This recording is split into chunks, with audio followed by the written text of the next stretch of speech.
신, 인간, 그리고 땅이에요. 그게 바로 와인의 아름다움이자 모든 마법이에요.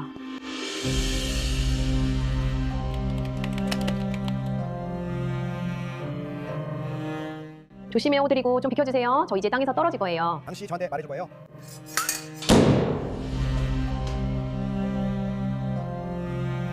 오늘 우리의 여정은 우리를 프랑스의 샹파뉴 지역으로 데려왔습니다. 곧 다시 만나요.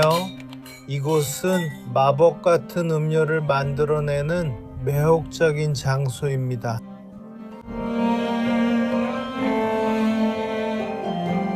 저는 이 여행을 마리나 지우베르치와 함께합니다. 그녀는 지금 제 옆에 있습니다. 함께 해주셔서 정말 기쁩니다. 마리나입니다. 함께하게 되어 기쁩니다. 그녀는 프랑스에서 오랫동안 활동해온 브라질 출신의 소믈리에입니다. 벌써 프랑스에서 18년이 되었습니다. 우리는 이미 함께 스페셜을 했었죠, 마리나? 예수님의 와인에 대해 이야기하면서요. 예수님 시대의 와인은 어땠나요?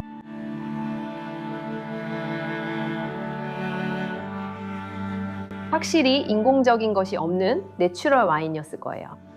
그 와인은 발효된 포도로 만들어졌고 에너지가 가득했죠. 그리고 그 시대의 좋은 에너지와 투쟁의 에너지도 담겨 있었어요. 각 병이 모두 독특한 이유는 와인이 살아있기 때문이에요. 마리나는 가톨릭 신앙과 깊은 인연이 있어요. 그녀는 종교에 매우 헌신적이에요. 저는 죽을 것 같았어요. 그래서 정확히 3분이나 5분 안에 이 세상에 더 이상 없을 거라는 느낌이 들었어요. 그리고 그 순간 저는 이미 경련을 일으켰고 산소도 필요했어요. 그런데도 저는 아직도 마치 터널 같은 곳에 있는 것처럼 느꼈던 게 기억나요. 아버지는 돌아가셨고 천장에 계셨어요. 마치 나 여기 있어, 다 괜찮아 라고 하시는 것 같았어요. 그런데 저는 두 아이를 출산하는 그 모성적인 감정에 휩싸여 있었어요. 그리고 너는 이 아이들을 두고 떠나야 해. 왜냐하면 네가 죽을 거니까 라는 생각이 들었어요. 안 돼요. 아이들을 두고 갈 수 없어요. 지금은 그럴 때가 아니에요. 당신이 학생들에게 이야기해 주는 것 중에 정말 멋지다고 생각하는 게 있는데 바로 포도나무와 인생, 인간에 대한 비유예요. 포도나무는 인간의 게놈을 닮은 식물이에요. 인간과 똑같은 식물이라고 할 수 있죠. 포도나무도 80년 정도 살고 태어나서 자라고 성장하고 열매를 맺어요. 그리고 좋은 포도나무가 되려면 고통을 겪어야 해요. 그렇죠? 우리도 마찬가지예요. 아이들도 그렇고 우리 모두 그렇죠. 맞아요. 우리도 아이가 있으니 너무 응석바지로 키우면 어른이 돼서 참기 힘들어져요. 그래서 안 돼 라고도 말해야 해요. 하지만 우리는 인생에서도 배우죠. 인생의 고통과 상실을 통해서도 배워요. 그쵸. 실수도 하고 넘어지면서 나중에는 더 나아지게 돼요. 그쵸? 그리고 포도밭도 바로 그런 거예요. 포도나무는 고생할수록 더 좋은 포도를 맺어요. 고생한다는 게 뭐예요? 햇볕이 너무 강한 건가요? 포도나무도 양분을 얻으려면 애써야 해요. 우리도 마찬가지죠? 우리의 양분은 뭐예요? 바로 월급, 그리고 우리의 일이죠. 그렇죠. 사람들은 쉽게 얻은 것의 가치를 종종 모릅니다. 포도나무도 마찬가지예요. 뿌리가 깊이 들어가서 양분을 찾을수록 그 포도주가 훨씬 더 좋아져요. 사람도 마찬가지예요. 제가 늘 말하듯 자신의 커리어를 위해 열심히 싸웠다면 그건 신성하며 아무도 빼앗을 수 없어요. 어떤 직업이든 마찬가지죠, 그렇죠? 어떤 것이든요. 부부로서의 성취도 마찬가지예요. 내가 저 아내, 저 남편을 원했고 결혼이 잘 되도록 노력하죠. 그리고 포도나무가 나이가 들면 우리와 마찬가지로 더 많은 경험을 쌓게 돼요. 한편으로는 몸이 늙어가지만 마음은 더 현명해지는 거죠. 그러니까 포도나무가 나이가 들수록 훨씬 더 좋은 품질의 포도를 내지만 생산량은 많이 줄어들어요. 우리가 비에이아 비냐라 부르는 오래된 포도나무는 더 좋은 와인을 만듭니다. 그래서 라벨에 비에이아 비냐가 적혀 있으면 더 좋은 와인이란 뜻이에요. 하지만 일정한 나이가 지나면, 그러니까 30년, 40년 정도가 되면 정말 좋은 와인을 만들어내게 돼요. 그리고 당연히 포도나무가 80년 정도가 되면 좋은 포도를 내지만 생산량은 아주 적어요. 그러다가 결국 죽게 돼요. 결국 죽고 다시 심어야 하며 인생은 계속됩니다. 우리랑 똑같죠? 우리랑 똑같죠?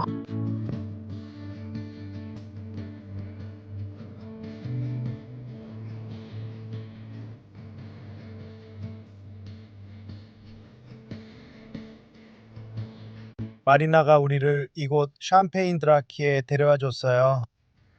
여기에는 아래에 아주 특별한 와인 저장고가 있는데 베르나르도 드 클라라발 시대에 만들어졌다고 합니다. 네, 이 저장고는 중세 시대에 만들어졌고 수도사들과 직접적으로 연결되어 있어요. 성 베르나르도와 이 지역의 수도 원단이 있던 시기의 것이에요. 우리가 곧 둘러볼 거지요. 이 모든 것을 직접 볼 수 있을 거예요. 맞아요.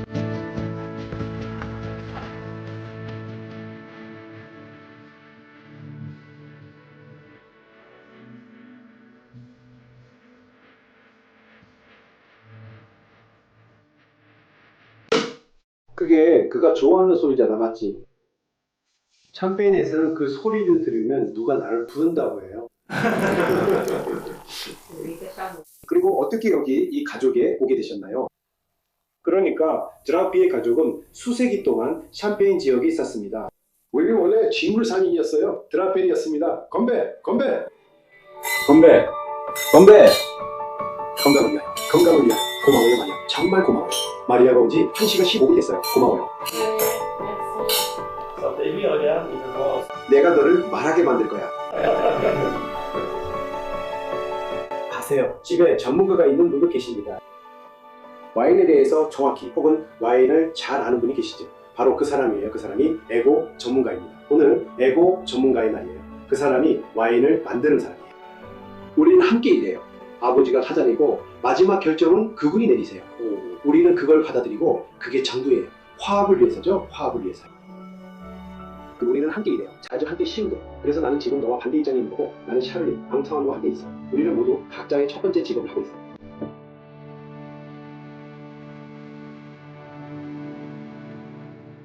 다시 거기 있었던 루이죠. 그 파네롱이었어요. 아주 좋은 질문이에요. 여기는 클레르몽 수도원의 별관이었어요. 생제르나, 그가 바로 그 사람이에요. 여기 모든 손님들과 드라케 가족이 있어요. 하지만 가장 중요한 건 그 사람이에요. 왜냐하면 그가 부르고니에 있었고 부르고니의 피노누아를 샴페인에 가져온 사람이기 때문이에요. 그리고 그는 샴페인에 정착했어요.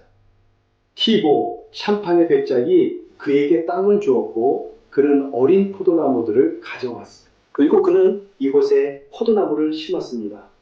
로마인들이 다양한 포도나무를 심은 지 2000년이 됐죠.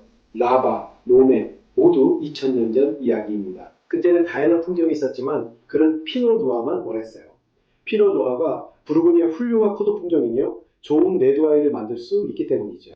그래서 12세기 이곳에 피노누아를 심게 됐어요. 그러니까 베르나르는 당연히 와인에 관심이 많았죠. 왜냐하면 그는 클로 르조의 소유지 시토 수도원에 있었으니까요.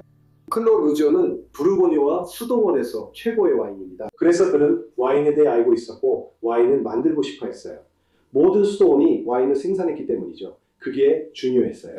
왜냐하면 레드와인, 즉 그리스도의 피는 미사를 위해 완벽해야 했거든요.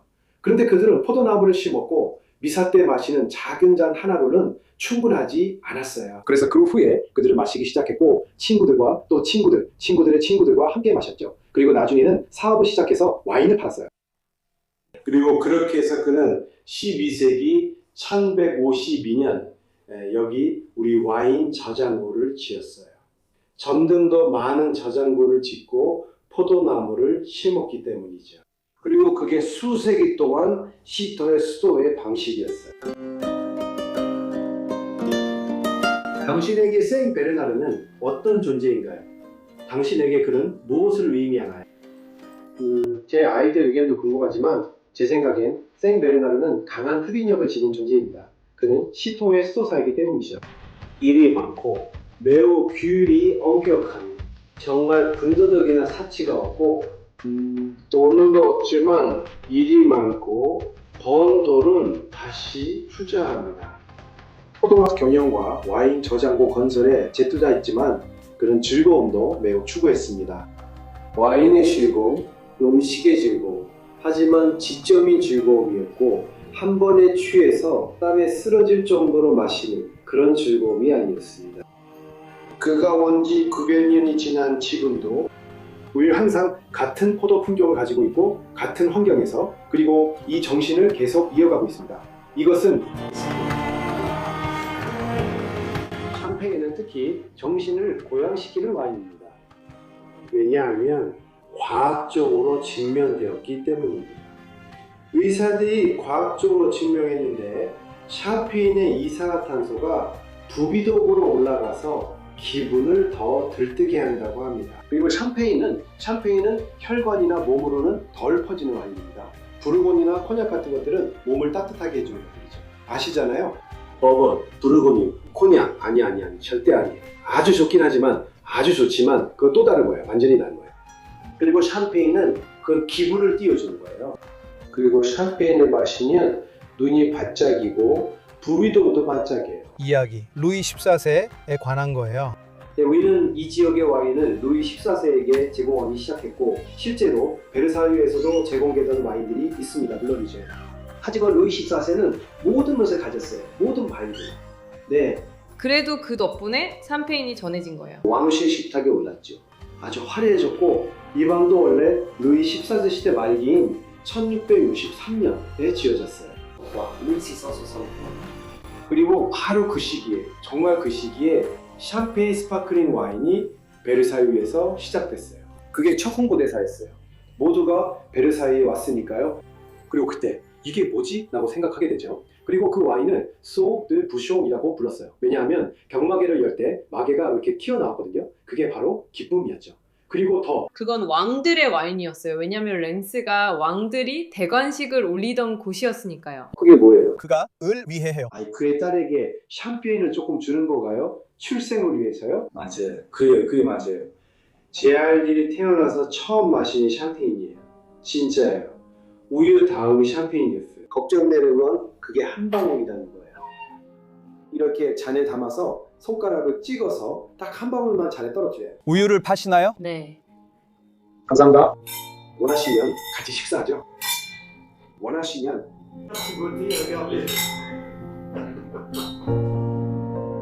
이 영상이 마음에 드신다면 좋아요를 누르고 저희 채널을 구독해 주세요. 더 배우고 호르나다 인피니타를 응원하고 싶다면 로드리고 바레이스 사이트에서 강좌를 확인해 보세요. 저희를 이곳에 초대해 주셔서 감사합니다. 로드리고 알바레스 사이트 저희와 함께 해 주셔서 감사합니다. 감사합니다. 로드리고, 당신께도 감사합니다. 우리는 정확히 어디에 있나요? 우리는 동굴에 있어요. 여길 어린이 요새라고 부르지만 사실 동굴이에요. 원과 동굴은 다른 건가요? 네, 원이라는 것은 사실 통 주위에 있는 둥근 부분을 말하는 거예요.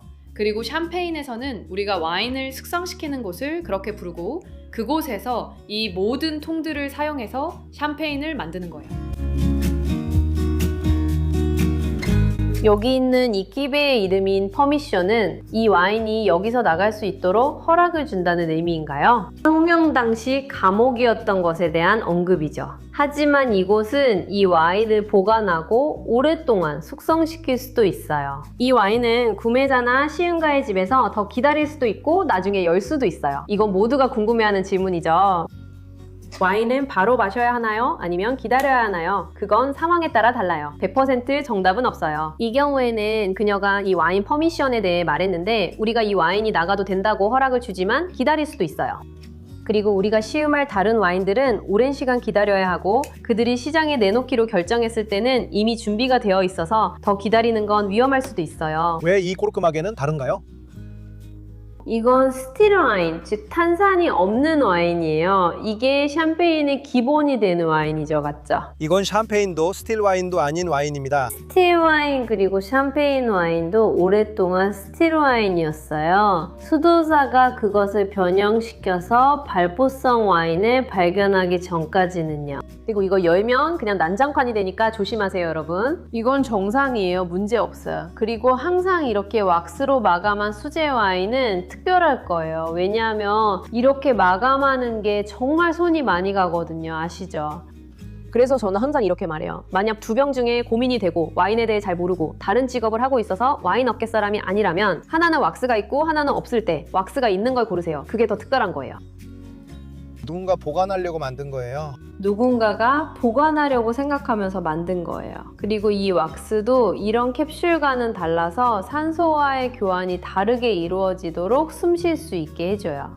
와, 향이 정말 고상하네요. 여기는 100% 피노누아이고 이곳에서 피노누아로 화이트 와인을 만들기 전에는 레드 와인을 만들었어요.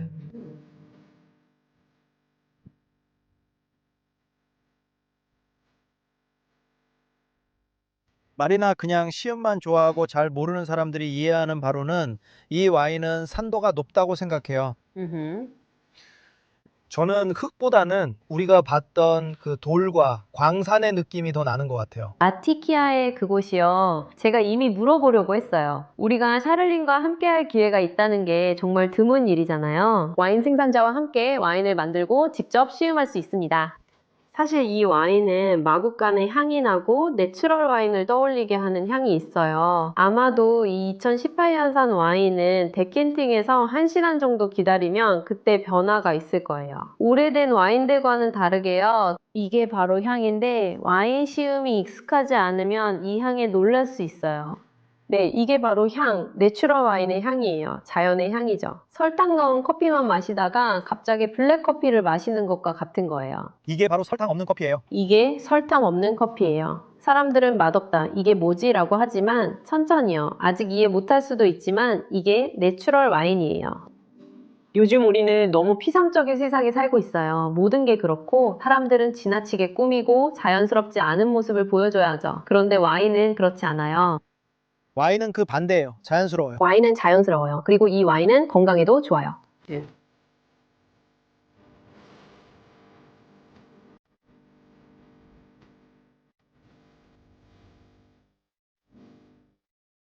포드리고 이건 정말 큰 특권이에요. 그리고 우리가 지금 하고 있는 이 스틸 와인을 가족 셀러에서 시음하는 건 샴페인의 모든 역사와도 같아요.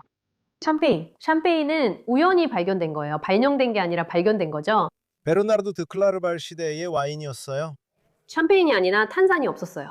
그 와인을 샴페인이라고 불렀죠. 그쵸? 샴페인 와인이라고 불렀어요. 그쵸? 샴페인은 와인이에요. 이렇게 기포가 없는 스틸 와인이거나 아니면 탄산이 있는 와인이죠.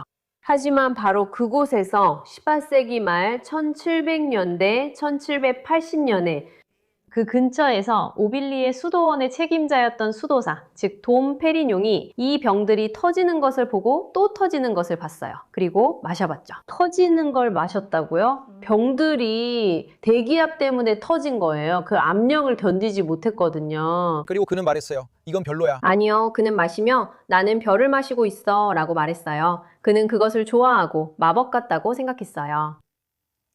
그리고 바로 그때 샴페인이 탄생했어요. 수도사로부터 말이죠. 그렇죠? 수도사들은 공부를 많이 했고 그들은 정밀했어요. 셀리라. 그건 페르페튜 이테예요. 페르페튜 이테에 그가 설명하고 있는 것은 이 와인은 페르페튜 이테, 영속성라고 불린다는 거예요. 왜냐하면 같은 병 안에 여러 해의 수확, 다양한 시기의 와인들이 들어있기 때문이에요. 그들은 와인을 보관하고 모아서 이 와인을 만드는 거죠. 이 페르페튜 이테라는 이름은 수도원의 경의를 표에 붙였어요. 그 수도원은 예전엔 감옥이었죠. 그리고 이 방식은 솔레라라고 해요. 와인 세계에서는 이 방법을 영속 방식, 즉 솔레라라고 불러요. 매년 조금씩 와인을 더해서 아주 독특한 것이 되는 거죠. 사실 샴페인 관련 법률에 따르면 15개월이 지난 후에 판매가 허용돼요. 하지만 이 15개월이라는 기간이 충분한 건 아니에요. 우리가 인생에 대해 이야기했던 것처럼 포도나무도 그렇고 모든 것은 목표를 이루고 무언가를 얻고 더 강해지고 회복력을 가지려면 시간이 필요하잖아요. 샴페인도 마찬가지예요. 그렇죠. 그래서 여기서는 아주 특별한 샴페인을 맛볼 거예요. 하지만 15개월 숙성된 건 아니에요. 15개월이면 판거만밖에 얻을 수 없으니까요. 여기는 4년이에요. 그리고 좋은 샴페인은 절대 법적으로 정해진 최소 기간만 숙성하지 않아요. 항상 훨씬 더 오래 숙성하죠. 왜 갑자기 그 칼을 들고 나타난 거예요? 이건 칼이 아니라 당시의 사브르예요. 제가 무지해서요. 이건 나폴레옹 시대의 사브르예요. 그리고 이건 진짜예요. 실제로 나폴레옹 보나파르트의 신하들, 동료들에게 속했던 거예요. 이건 트라페로 와이너리 소유예요. 그리고 나폴레옹은 이런 말을 했어요. 우리도 이게 필요하다고요. 그는 샴페인은 패배했을 때 필요하고 승리했을 때는 마땅히 누려야 한다고 했어요. 그러니까 언제나 모든 순간에요. 그리고 프랑스와 샴페인 지역을 기리기 위해서 우리가 여기서 이 병을 사브라주 할 거예요. 조심해요, 호드리고 좀 비켜주세요. 이 검이 마법 같죠? 마법 같아요. 알죠? 하지만 내가 알기로 나폴레옹의 사브르는 진짜예요. 봐요. 마리나가 여기 완벽하게 잘랐어요. 유리로 인한 위험은 전혀 없어요. 그걸 위해서 마리나, 훈련이 되어 있어요. 연습이 필요하니 익숙하지 않으면 하지 마세요. 호드리고 여기 와서 붙어봐요. 유리는 이음새가 보이죠? 우리가 그건 확인해야 해요. 여기 위쪽은 조심하세요. 여기 다칠 수 있어요. 하지만 이 유리의 이음새가 유리에서 가장 약한 부분이에요. 그리고 저는 그 이음새가 어디 있는지 아니까 제 사브르가 정확히 그 지점을 쳐야 해요. 그게 비밀이에요. 여러분께 알려드리는 거예요. 완벽해요. 네. 그리고 병은 아주 차가워야 해요. 만약 병이 뜨거우면 깨질 위험이 있고 다칠 수도 있어요.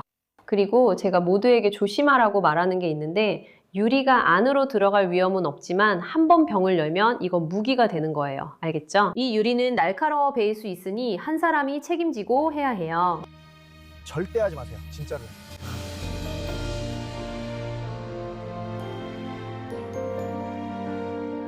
여기 아주 섬세한 무스가 있는데 이게 바로 아로마 프로필의 아름다움을 만들어내는 거예요. 그게 바로 유리의 터치예요. 로드리고 그녀가 말한 게 정말 중요해요. 보세요. 그녀가 말하길 그 탄산의 터치가 정말 극도로 섬세하다고 해요. 이건 우리가 방문 중인 메종드 디 라피에르 샹페인 품질과 관련된 요소예요. 또 다른 요소도 있어요, 로드리고. 우리가 익숙한 그 길쭉한 플루트 잔 있잖아요.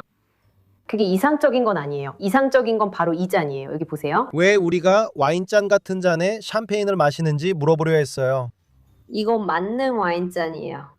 이 샴페인은 정말 훌륭하고 향도 풍부하고 품질도 좋아요. 우리는 그 향이 산소와 잘 어우러지게 해야 해요. 저는 이 산소가 여기로 들어와야 즐거움을 느낄 수 있어요. 그리고 왜 모두가 샴페인은 다른 잔에 마신다고 생각할까요? 좋은 질문이에요. 오랫동안 샴페인은 쿠프잔에 마셨어요. 쿠프잔. 전설에 따르면 그 잔은 마리 앙투아네트의 가슴을 본떠 만들었다고 해요. 그게 바로 이야기예요. 그래서 수세기 동안 우리는 그렇게 마셨어요. 하지만 쿠프잔이 플루트잔으로 바뀌었어요. 플루트잔은 더 축제 분위기고 모양도 달라요. 사람들이 샴페인에 더 좋다고 생각하지만 사실 그렇지 않아요. 그래서 이제는 몇 년 전부터 우리가 더 나은 잔으로 마시는 게 좋다는 걸 알게 되었어요. 저는 사람들이 어느 순간 잘못된 정보를 들었다고 생각해요. 우리는 여기서 감옥, 수도원에 대해 이야기하고 있어요. 그리고 그들은 탄산이 빠져나가지 않게 하길 원했어요. 하지만 탄산을 가둬봤자 소용없어요. 우리는 향을 드러내기 위해 산소가 필요하거든요. 그래서 이 잔이 바로 이상적인 거예요.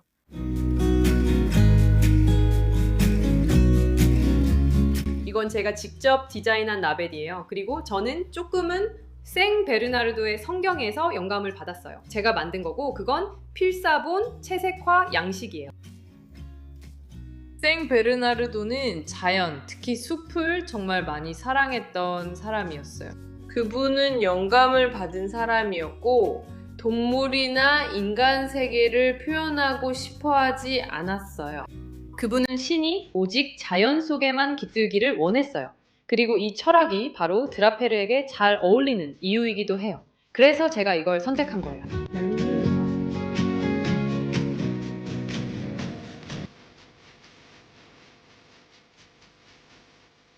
그리고 여기서 규칙에 관한 문제는요. 아까 차 안에서 얘기하고 있었잖아요.